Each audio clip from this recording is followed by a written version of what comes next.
Hello guys and welcome back into a new brand video. In today's tutorial, I'm going to show you how to re-edit your Instagram Reels. So make sure to watch the video to the end and follow these simple steps.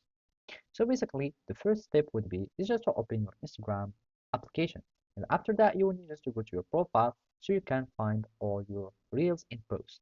So basically here, we will find in the main grid and those are all my Reels.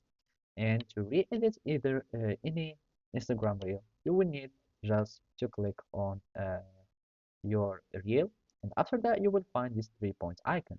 By clicking on the 3 points icon, you will find this edit. By clicking on edit, you will be able to start re-editing your uh, post or your reel. And from here, you can only edit the people tagging, locations, and turning off comments, etc., and description and caption. And basically, that's the only thing that you want. You will be able to edit from here.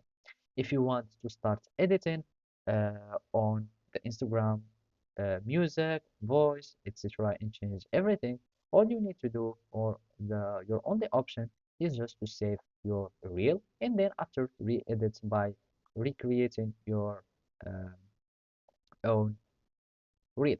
For example, I will just click here on the 3 points icon, click on save, and basically you can start download it after that, and then you can click on the plus reel, and after that you can start recreating your reel from scratch. So that's the only thing that you can do, or those are the steps that you can take so you can start re-editing on your reels. And basically that's it. So thank you for your watching, and see you next time.